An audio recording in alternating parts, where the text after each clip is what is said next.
How would folks talk about you at your funeral? Would they bring up the company that you worked for, the job title you ascended to, the bullet points on your resume, the achievements? Or would they talk about the way in which you loved them, you cared for them, you served them, and the way in which you forgave them, which is perhaps the ultimate form of love? Those are the two questions that David Brooks, a New York Times columnist, asks himself in his book, The Road to Character. I read it a number of years back. I read it a second time a couple of years ago. And today I'm going back through my notes on The Road to Character, and I've synthesized them into 10 core ideas from this book. If these ideas resonate with you, I encourage you to purchase the book yourself and to walk through it, because ultimately, while I can share these ideas and teach some of them, it's not going to be the same depth that you could achieve if you read the book yourself. So here are the 10 ideas that we're walking through today. First, there's a moral crisis beneath our success, and that's because of the second idea, Adam 1 and Adam 2. It's the battle within ourself. There's this cultural rise of the big me, which is the third idea. Fourth and fifth are related. There's the crucible of weakness. We're not as comfortable as a society talking about weakness. The fifth idea being the necessity of sin. We certainly are not as comfortable as a society as we once were talking about sin. And a quick note on sin, this book is not a theological book per se.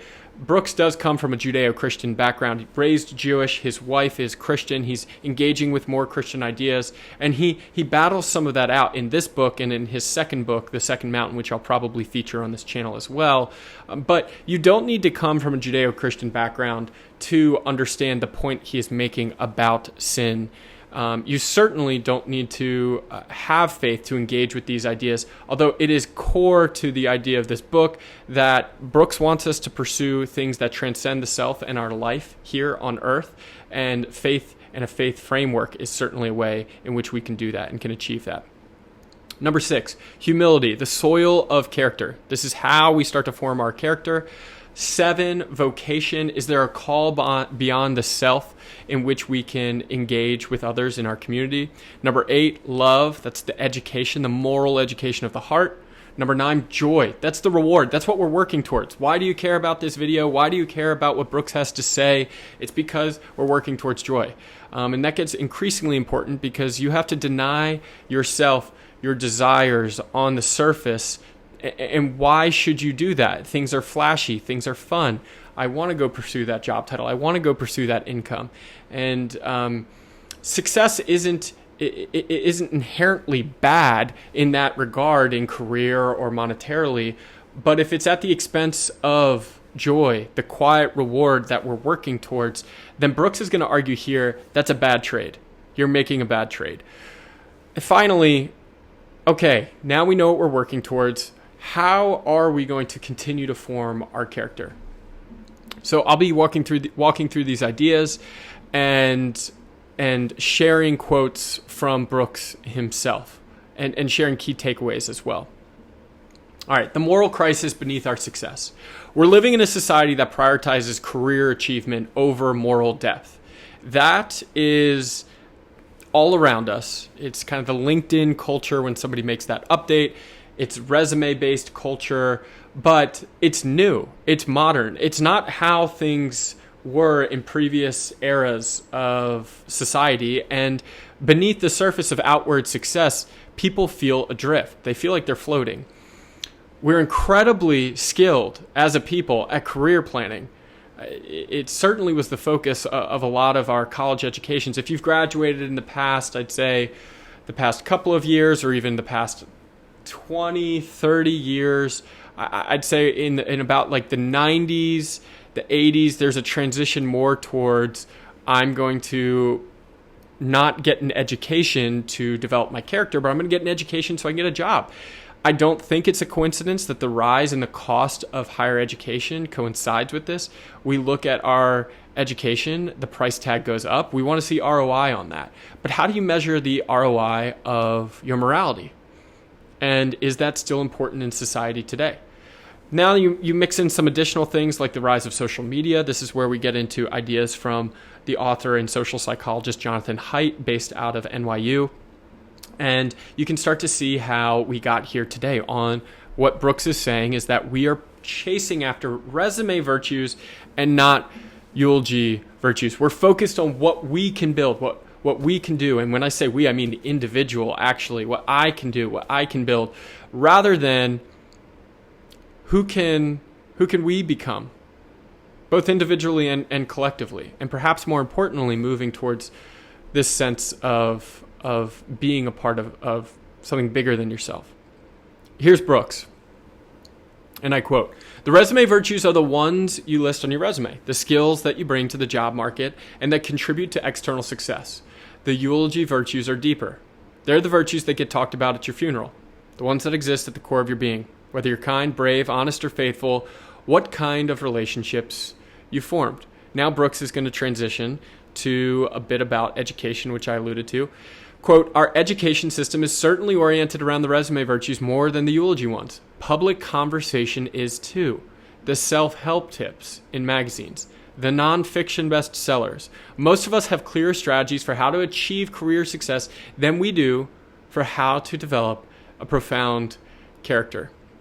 Here's a quote from him more broadly on culture as a whole. "We live in a culture that encourages us to think about how to have a great career, but leaves many of us inarticulate about how to cultivate the inner life." So this divide within us is driven by a desire for a deeper joy, which Brooks is going to talk about here. Quote, "We live in a culture that encourages us to fill out the self and make the most of it, but the people I admired didn't talk much about themselves. They just radiated a kind of moral joy," end quote. So throughout these 10 points, that's what we're working towards, this inner peace, this moral joy that you just radiate. Dallas Willard, when asked what would, and again, this isn't directly, this is going to have a lot of Judeo-Christian themes, but you certainly do not need to be a Christian to understand or to resonate with these concepts. Dallas Willard, when asked in one word, what is Christ like? What is God like? And he took his time, he paused, and he said, unhurried. And don't you kind of feel that notion when you're talking to that elder in your community, or your grandmother or your grandfather, or that person who's younger but seems more wise than their age? They radiate this sort of moral joy that somebody who's constantly operating at the surface, constantly chasing after the resume, just can't quite capture. So this divide in us is based off of what Brooks would call the battle within the self, Adam 1 versus Adam 2. It's the second point we're working towards now. He builds off of Adam 1 and Adam 2. It's actually an idea from a rabbi, Soloveitchik. I hope I'm pronouncing that correctly. Soloveitchik. It's this metaphor that Adam 1's the ambitious achiever, resume virtues. Adam 2 is the moral struggler, eulogy virtues. And I think that's incredibly important. Adam 2 is not perfect. Adam 2 is not the moral ideal.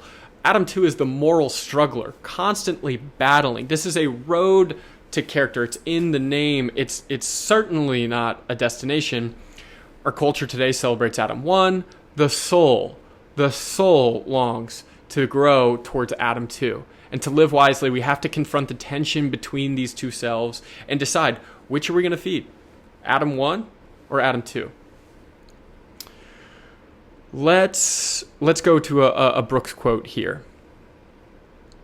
While Adam 1 wants to conquer the world, Adam 2 wants to obey a calling to serve the world. We're going to get into vocation a little bit later, but that's the foundation for vocation. What is our calling?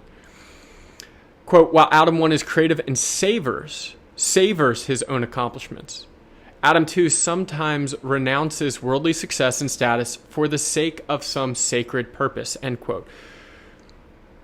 Finally, quote, to nurture your Adam 1 career, it makes sense to cultivate your strengths. To nurture your Adam 2 moral core, it is necessary to confront your weaknesses, end quote. So Brooks is saying Adam 1 is going to inflate the self, is going to enjoy the self, is going to, in a way, these are my words, not his, worship the self. Adam 2 is going to say, I can do good things. Adam 2 isn't going to be self-defeating and really get down on themselves. But Adam 2 is also going to have the courage to look himself in the eyes and say, I'm not perfect. There are weaknesses that I need to work on. I'm not better than anyone else. And instead of casting out this loud, noisy image, Adam 2 is going to say, I've got a lot to work on.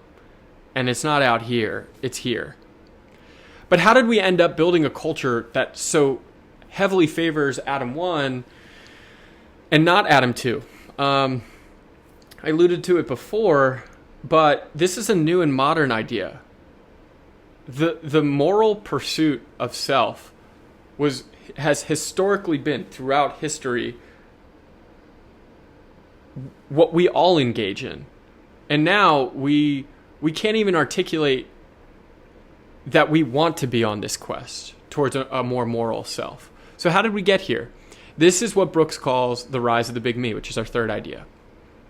Over the past century, we've shifted from a culture of self-effacement to one of self-promotion. The rise of the big me emphasizes uniqueness and personal branding and self-trust. It leaves little room for core concepts like humility, grace, deep character formation. Here's what Brooks has to say. Quote, it occurred to me that this shift might symbolize a shift in culture, a shift from a culture of self-effacement that says nobody's better than me, but I'm no better than anyone else, to a culture of self-promotion that says recognize my accomplishments, I'm pretty special, end quote. There's something so... I'm going to repeat this quote again. Nobody's better than me, but I'm no better than anyone else. We are weirdly, when we talk about polarization, we think left and right, we think politics, but on a moral lens, we weirdly go from ultra confidence, which at its root has no firm foundation. It's fake, it's inauthentic. And this, I'm really special, I'm unique, I'm going to follow my path, I'm going to follow my dreams, to I'm nothing, I'm worthless. And it's this like pendulum that spends little time in the middle. It goes back and forth. Maybe metronome is perhaps the better analogy here. And ultimately, Brooks is saying with his quote, nobody's better than me, but I'm no better than anyone else. Listen, I'm going to have a quiet confidence that I can develop myself, that I've been given strength, that I also have weaknesses.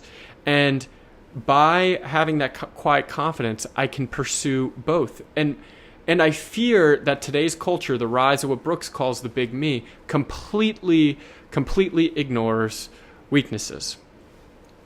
And that's a problem because we can't expect to be perfect. We're tearing ourselves down when we worship at our own altar, and we're filled with imperfection and we're filled with weakness. Everyone is. When we go back and forth between I'm wonderful, I'm great, to I'm nothing, it doesn't leave room for humility, for respect for ourselves, for respect for others, and it doesn't allow us to carry on towards the road to character. If you're perfect, well, you're not on the road to character, you're off the path. If you're worthless, well, you're not on the road to character, you're off the path. There's got to be a quiet confidence within yourself. He's going to back this up with some data.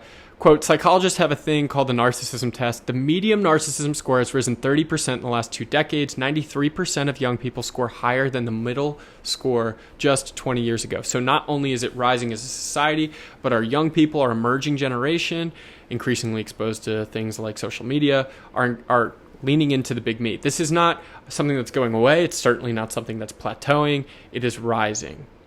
It is rising. Quote from Brooks, as I looked around the popular culture, I kept finding the same messages everywhere. You're special. Trust yourself. Be true to yourself. This is what he calls the gospel of self-trust. Final quote here from this third idea. Quote, humility is freedom from the need to prove you are superior all the time, but egotism is a ravenous hunger in a small space.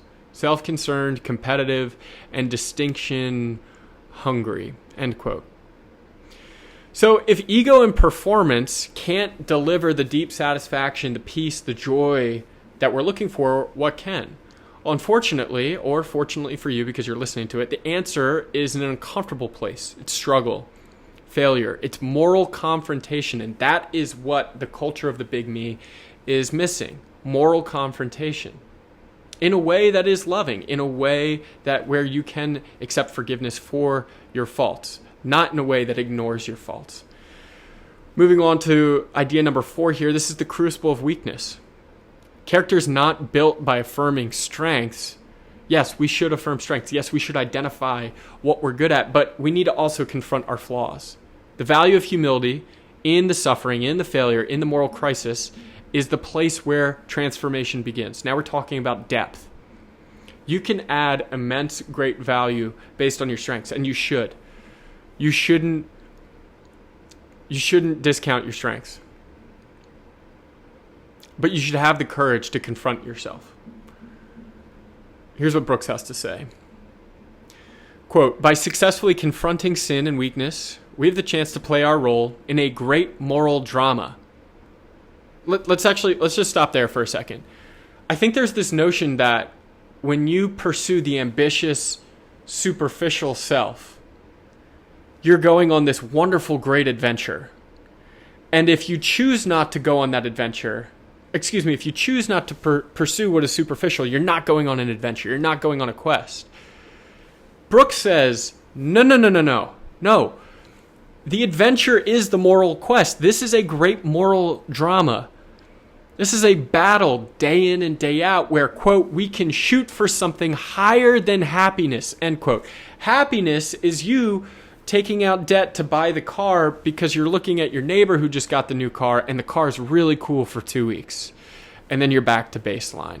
Happiness is the increased income and the increased things that you can purchase with it and lifestyle inflation.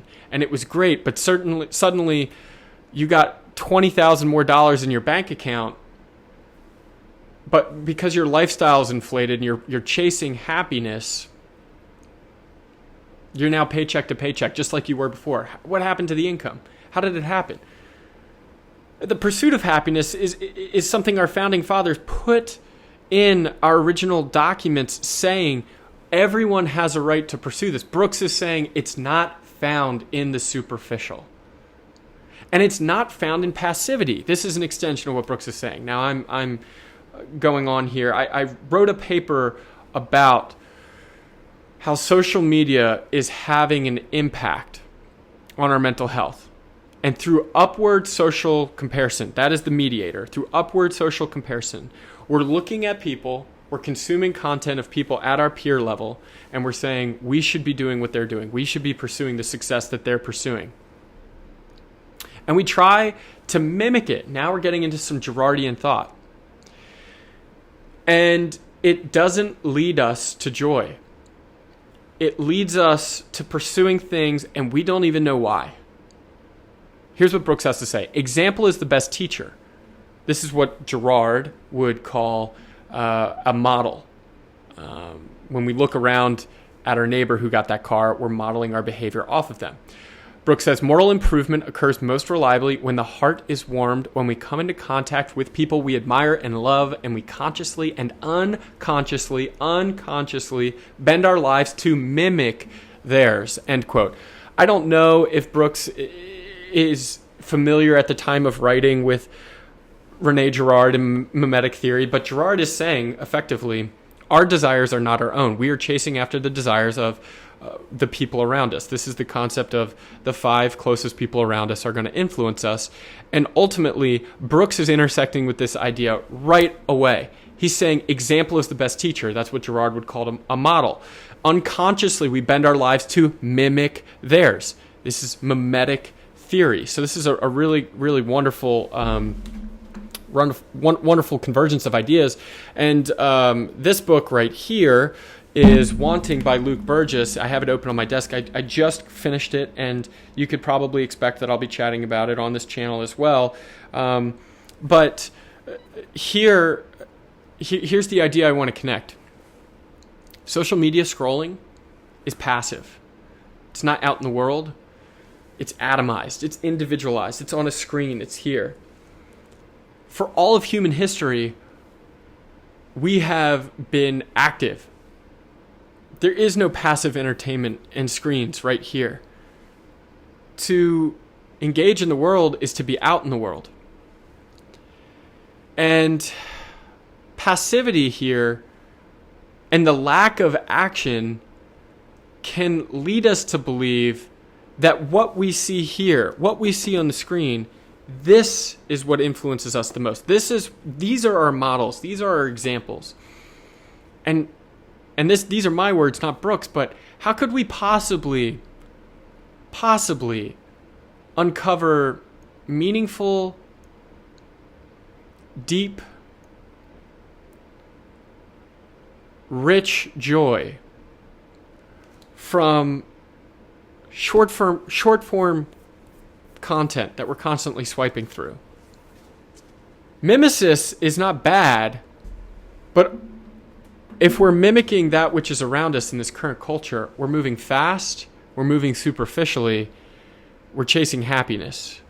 We're not pursuing joy.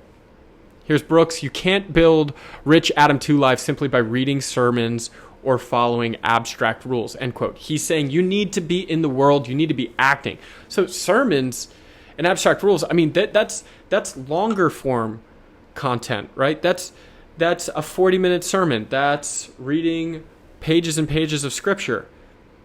Brooks is saying you can't even do it there. Yes, that's helpful. Yes, information to supplement the soul is vital. But you've got to act in the world. Are you acting in the world? It's a question I have to ask myself. Actually, by producing this video, it's somewhat of an attempt to act in the world and build intellectual community. So what is your desire? What is your desire that you're working towards in terms of building a rich Adam 2 life? Brooks says the heart cannot be taught in a classroom intellectually. It has to be discovered within the depths of one's own heart when a person is finally ready to go looking for it, and not before. Brooks goes on to say, occasionally, even today, you come across certain people who seem to possess an impressive inner cohesion. They're calm, they're settled, they're rooted. They're not blown off course by storms. But how do they do it? How do they wrestle with their flaws? How can you remain calm and not anxious in a world that's begging for us to be anxious? It's what Jonathan Haidt, NYU social psychologist, titled his book, The Anxious Generation. To wrestle with our flaws, we need a moral framework, a vocabulary of sin, repentance, moral realism that modern culture has tried to discard. In order to usher in the culture of the big me, we cast out sin, and that's the fifth big idea here. It's the necessity of sin. Brooks is calling for us to recover sin, not to shame us. That's the first thing I think a lot of us think about, myself included, when I previously didn't have this notion of sin. Shame on you. And that's where the pendulum, if it can only exist in two places, I'm so great, I'm nothing. When you introduce the concept of sin, who only believes in these two locales, well, you go from I'm so great, and you acknowledge your sin, and now it's I am nothing. And that is not where Brooks wants us to be. That's not where, in my opinion, God calls us to be. To sit in shame, we have weaknesses, we have drawbacks, but we are not called to sit in that shame. Here's Brooks. No matter how hard we try to reduce everything to deterministic brain chemistry, so this is saying, well, I just am a function of dopamine and of serotonin and oxytocin. If you listen to Andrew Huberman, he has a lot of really wonderful advice and advice I've implemented in my own life. But Brooks is saying neuroscience, it's not going to do it itself. He goes on to say, the most essential parts of life are matters of individual responsibility and moral choice. You have a choice. You have a choice. No matter your background, no matter where you came from, you have a choice. And to be aware of sin is to feel intense sympathy toward others who sin. It is to be reminded that as the plight of sin is communal, so the solutions are communal. It's not shame on you. It's not shame on me. It's we all have weaknesses and we all are working on them so that we collectively can become better. Sin is not some demonic thing, Brooks says. It's just our perverse tendency to screw things up. He used a different word for screw things up. I'm ad-libbing a little bit there. He used a more extreme term there. And he said, oh man, this is so good here. He says, to favor the short term over the long term. That is our tendency towards sin. What do I want right now? What's advantageous for me right now? Not what is for the benefit of my heart and my soul and the people around me in the long term. The danger of sin is that it feeds on itself, Brooks says. Small moral compromises on Monday make you more likely to commit other bigger moral compromises on Tuesday, end quote. I'm right now doing a study in Genesis with my Tuesday night Bible study. And this is Genesis 1 through 11 to a T. And so this is where I'm getting at, that this is not explicitly a Christian book. But as we talk about sin, this idea is definitely hard to swallow if you are not putting it in the context of God. And Genesis 1 through 11 is a downward spiral. And then the rest of Genesis is effectively the rise of what God's intention for our being. That God wants us to be on a moral path, that there is a road to character. And it is what earliest believers called the way, people who practiced the way. Before the term Christian, early Christians were rather referred to brothers who practiced the way, which is quite interesting here. So even though this again isn't a Christian book, heavily influenced by Judeo-Christian values, and I'd encourage you, even if you're not coming from a Judeo-Christian background, or rather, if you are coming from a Judeo-Christian background and you've since distanced yourself from these ideas, take a second now. If you have been in pursuit of that which the world has told you what you should be in pursuit of, and it still feels hollow, and it feels like the second you get something, it's on to the next. The second you hit that goal for followers or income or the car or the house or the vacation, it's not quite there. And you're leaning into yourself and you think things are great. And you can feel this strength within you. You know you have talent. You know you have strength. You don't want people to shame you. And deep down, you know you've got some weaknesses too, but it's too hard to reconcile with them. Consider the fact that in order to work through this problem, we need to identify it. And that's sin. Brooks doesn't say this, but something that helped me with my definition of sin, for me, it's separation from God. When you define sin as being separated from what is intended for your life, from the purest form of love, then you might be able to reconcile with it. Without that definition, the overwhelming feelings of shame, which are not what we're called to wallow in, but the overwhelming feelings of shame can overtake you, and it's easier to return to the culture of the big me. I do not blame people for returning to the culture of the big me, and certainly I've been raised in it, I've been brought up in it, I've participated in it, and there it is a fact that I'm going to, in a lot of different ways, continue to participate in it. But again, this is a moral struggle. This is a lifelong battle.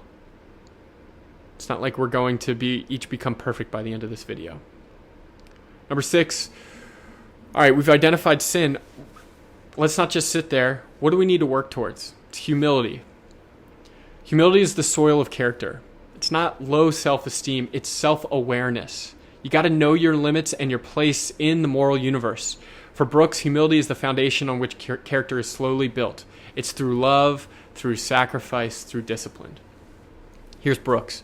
Humility is infused with lovely emotions like admiration, companionship, and gratitude. Thankfulness, the Archbishop of Canterbury, Michael Ramsey, said, is a soil in which pride does not easily grow.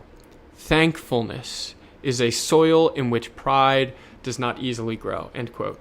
How often are you asking yourself, not, what do I not have? But rather, what do I have around me that is true and is beautiful? And that which I can be grateful for here today, not tomorrow. Humility is the awareness that Humility is the awareness that there's a lot you don't know, and that a lot of what you think you know is distorted or wrong. The message is the person, perfected over lifetimes of effort, that was set in motion by yet another wise person, now hidden from the recipient by the dim mists of time. So now Brooks is getting at this notion like, whatever you set out to accomplish in this life as an individual, it will let you down. But if you see yourself as a part of a larger framework of people passing down lessons and truths from one generation to the next, then you are a part of something that transcends the self. You're part of something eternal.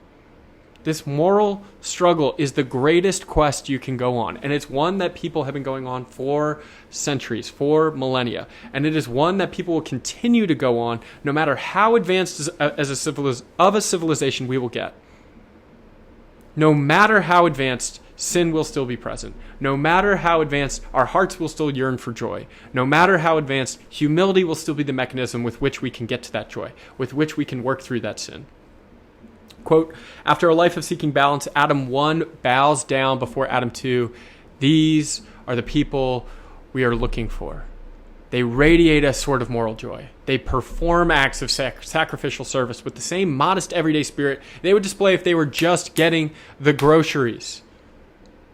Do you know people like this in your life? Are you surrounding yourself with people like this in your life?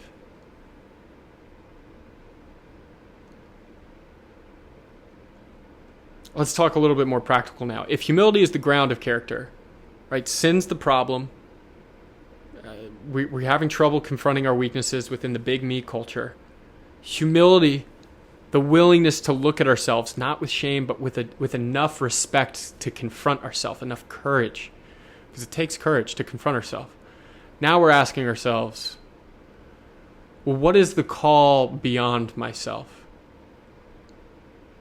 What is my vocation? Not what do I want, but what does life want from me? And again, this gets at the core of Girard. Girard is all about desire, the want. And now Brooks is getting there too. Vocation is answering the call beyond the self. It's a career. A career is what you choose. It's what you're called to. It's about what you can give. Brooks profiles people within The Road to Character. They're wonderful stories. I can't encapsulate all of them here. But these people didn't pursue happiness. They pursued duty and service and what the world needed from them.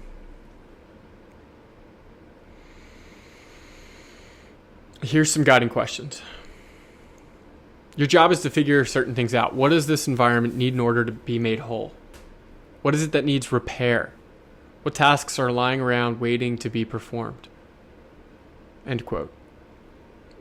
Something that in Silicon Valley, when startup founders are pitching to investors, a question that investors have during the pitch,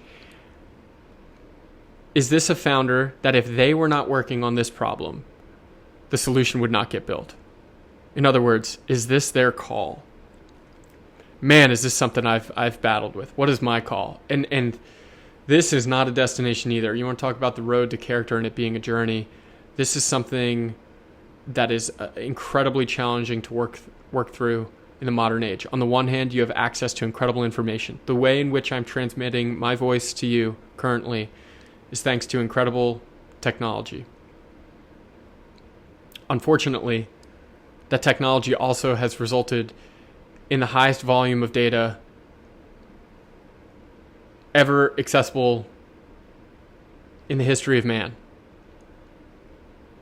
It's a double-edged sword. Both the most wonderful thing about the high volume of data is that you can read ancient texts, is that you can read the great books, you can interact with models and examples of generations from you prior, is that You likely have received enough of an education to be literate. These are things that were not present in previous eras of humanity. In fact, it is unique to our modern era. However, if we're going to regress to the mean of content produced in this era, we're going to be relegated to short form content that burns our attention out, that tells us to pursue a million different things, that decreases our focus, that tells us, whether directly or indirectly, run from yourself. Don't go on this moral quest. The modern world tells you, it whispers. Sometimes it screams, but also sometimes it whispers. Don't go on this quest. Don't pursue yourself. Just open this app and be here. Be passive. All the while, revenue is being accumulated because ads are so targeted. These algorithms know our desires. If anything, they know our weaknesses. And rather than confront them, we lean into them. Social media isn't all bad. This isn't an complete anti-social media rant. Again, I'm interacting with you through technologies that are made possible. Communication devices such as your iPhone, and the Wi-Fi, and this microphone, and this laptop, and this camera. All things that can help cultivate meaning, but are you pursuing your calling? Are you serving the work? Are you performing each task to its utmost perfection? You can't be perfect, but you can hone in on craft. Brooks says, then you're going to experience deep satisfaction of craftsmanship, and you're going to end up serving the community more richly than you could have consciously planned. Such vocations almost always involve tasks that transcend a lifetime. They almost always involve throwing yourself into some sort of a historical process.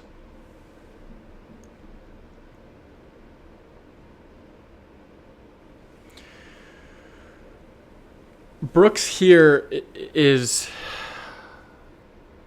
getting at something that I really find to be interesting with vocation, which is that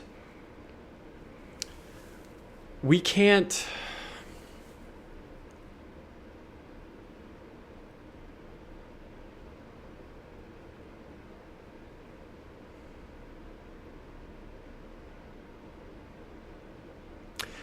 possibly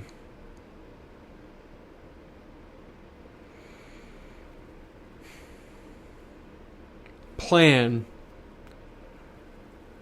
for what we are called to do the way in which career centers, resume builders would have us. You need money to survive. I'm not slighting people. Lord knows I've been on a W-2 previously. I've worked corporate, I've worked startups, I've done everything in between, but like you have to acknowledge that the uncertainty in who you are is okay. The comfort that comes from the corporate ladder at the expense of the development of your character is a bad trade. Full stop. Don't make that trade. I don't know what your vocation or your calling is. I'm still working on uncovering mine. But don't make a bad trade. And you can exist. There are plenty of people that exist in corporate structures. I'm not saying go do the crazy thing. I'm saying maybe not everyone should be a startup founder. Maybe not everyone should record a video like this. Maybe that's not within your wheelhouse. But everyone should be on a moral quest. Period. Everyone should be on the road to character. Should makes it seem like, oh, you're telling me what to do. It feels shameful. But should, in the sense that the joy and the love and the peace of your heart that is at stake is more important than the pride you feel, in which I use that word should. That's a note to myself. Number 8, love is the moral education of the heart. Love pulls us out of ourselves. Vocation needs a deeper engine. A lot of the people Brooks himself looked up to, the engine was not love, but a moral and spiritual force that reshaped their soul. It teaches us to see people with compassion. It's how Adam 2 is nourished. When you love a person deeply, Brooks says, you want to serve them and earn their regard. The people we love become weight-bearing beams in the structure of our character. That's a Girardian idea. That's absolutely Girardian. The people we love become weight-bearing beams in the structure of our character. Your models influence your desires. Love decenters the self, Brooks says. It reminds you that you are not the center of the universe. Love is the most powerful weapon against pride and self-deception. It humbles you and stretches your heart.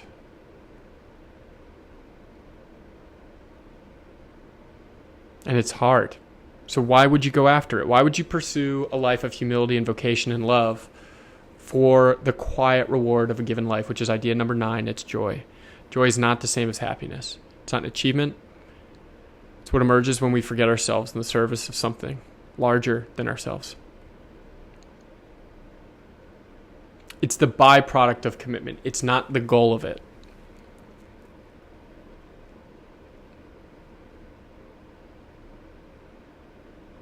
Here's Brooks. The central fallacy of modern life is the belief that the accomplishments of Adam 1 can produce deep satisfaction. That's false. Adam 1's desires are infinite and always leap out ahead of whatever has just been achieved.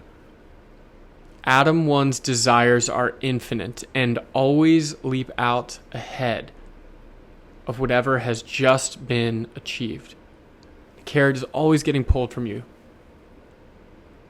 Only Adam 2 can experience deep satisfaction. Oh, this one is so good. This quote from Brooks. This is a critique of self-help books. A swift critique in one sentence. Quote, joy is not found in self-improvement, but in self-forgetting. End quote. Joy is not found in self-improvement, but in self-forgetting. There's that other quote that rings true and it is directly related.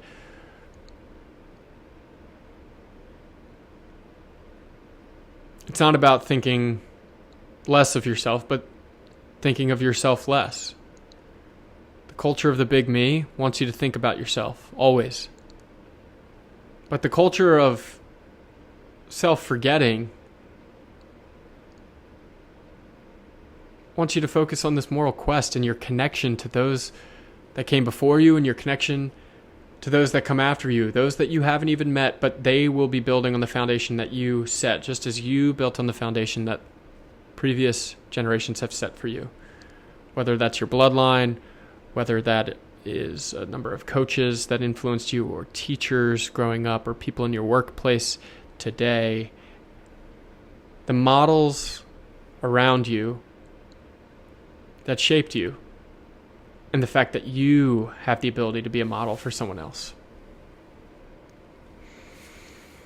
Quote, the person who has given their life away is the one who in the end has a life to keep, end quote. Heavily influenced by Judeo-Christian values here. Christ says we've got to die to ourselves to achieve eternal glory. Brooks here alluding to that idea. The person who has given their life away is the one who in the end has a life to keep. But it doesn't happen overnight. The road to character is not one stride. Everybody wants it to be one stride. And maybe it's not that social media necessarily is inherently bad, but the context switching, the fast cuts that constantly they draw us in almost make it seem like I'm just one swipe away from finding who I am. It's that notion of fleeting desire. The 10th and final idea here is that character are thousands, and the road to character, is made of thousands and thousands and thousands of repetitions and failures and quiet recommitments to what matters most. Because guess what? You're not perfect, and that's okay. We should stop pretending to be something that we're not. Character isn't something you achieve once and for all. It's something you have to choose each and every day. It's forged in daily disciplines, hard conversations, hidden acts of service, rituals that make love, vocation, and humility real. A commitment is not a single decision, it's 1,000 redecisions, says Brooks. The finest acts of service seem to always be simply a job that needs doing to the servant. What a wise person teaches is the smallest part of what they give. The totality of their life, of the way they go about it in the smallest details, is what gets transmitted. It's about the day in and day out actions, the big ones and the small ones. Character is built sweetly through love and pleasure, says Brooks. When you have deep friendships with good people, you copy and then absorb some of their best traits. Boy, we're getting Girardian. Boy, I mean, we're right there in terms of mimetic theory. I'll highlight the specific words. You copy and then absorb. So who are you surrounding yourself with? Are they also on the road to character? If they're not, it's going to be a whole lot harder. Brooks says it. Girard said it midway through the 20th century.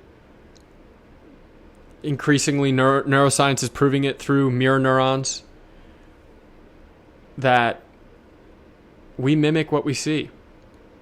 We do it from birth. We do it even as young children, as babies. And we certainly do it as adults. We're just less cognizant of it. We're less willing to have the humility to admit that we're going to mimic what's around us. So if you want to go on the road to character, you got to ask yourself, who are you surrounding yourself with, and are they on that road with you? Brooks says, if you act well, eventually you will be good. Change your behavior, and eventually you rewire your brain. End quote. So, just to wrap up these ideas, the road to character, it's not glamorous. It's not something that's going to be incredibly marketable on Instagram. It is largely invisible and interior. If you've made it this far, you have listened to a great deal of Brooks' thoughts, some of my thoughts. I've introduced Girard's thoughts.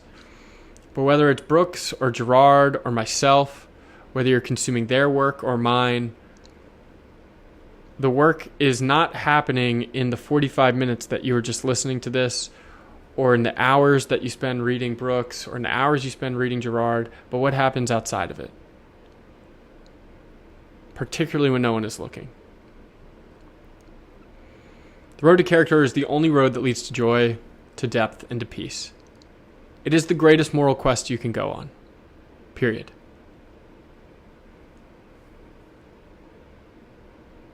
We used to just acknowledge that. We used to know that deeply, intuitively, because other people mirrored that for us. We became siloed. We spent less time in community. Our institutions, our rites of passages decreased. Social media rose. This is not some conspiracy. This is just the timeline that our institutions were declining. Church attendance, civil societies. In the 2000s, social media comes up, fills the gap. A lot of people have time. They've got attention. Suddenly, they can just waste it here. But in the end, joy and depth and peace is not found there. It's not in passive swiping. It's not in short form. It's not what you build even, but who you become. So I'll close with this. Who are you going to pursue? Who are you going to feed? We all have Adam 1 and Adam 2 within us. We all have weaknesses. Sin is a part of each and every one of us. Will you have the humility to look yourself in the mirror, to address those things, to ask yourself the hard questions around what are you doing for others? Who are you surrounding yourself with? And are they on a path on the road to character? And will you consistently